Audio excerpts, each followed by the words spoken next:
እኔ ፈጣሪ እስከፈቀደልኝ ድረስ ላስብና ልፈላሰፍ እችላለሁ። ያመንኩበትን በድፍረት ልናገር እችላለሁ። ገገማም ልሆን እችላለሁ። ደረቅም ልሆን እችላለሁ። ምንም የማይሰማው ሰውም ልሆን እችላለሁ። ግን አንድ ህግ በፍጹም አልረሳም።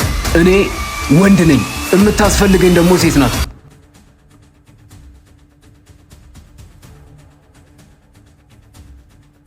ሰን ወይ የት መኖር ትፈልጋለህ?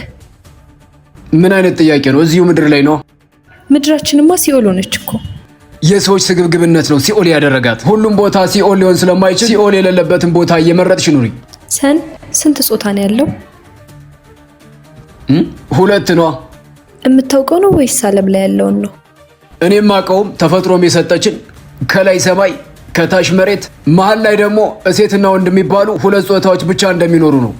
የትኛውም ተፈጥሮ ሁለት ጾታ ብቻ ነው ያለው። ትውልድም የሚቀጥለው ተፈጥሮ የምትቀጥለው በሁለት ጾታዎች ብቻ ነው፣ በወንድና በሴት ብቻ። የምንሰማውና የምናየው ግን እሱን አይደለም። እሱን ተይው፣ እኛን አይመለከተንም። ተፈጥሮ የትኛው ከየትኛው መግጠም እንዳለበትና መግባት እንዳለበት እራሷ ሰርታ ሰጥታናለች። በአፍንጫሽ ምግብ ታኝኪ ያለሽ እንዴ? በጀሮች ታያለሽ? አይንሽ እግር ይሆናል? ኖ አይሆንም። እንስሳቶች እንኳን ጾታ ይለያሉ አይደለ? ግን ለምንድን ነው እኛ እንደዚህ ያነስ ነው? ለዚህ ደግሞ ስም ስናወጣ ልንሆን ነው እንዴ? ከተፈጥሮ ውጭ የሆነ ነገር ምንም ስም የለውም። ፈጣሪ ግን ምን ያክል ቢጨክንብን ነው? ፈጣሪ ጨክኖብን ወይም ረስቶን አይደለም፣ ትህትናውን ተጠቅመው ረሱት። እኔ ፈጣሪ እስከፈቀደልኝ ድረስ ላስብና ልፈላሰፍ እችላለሁ።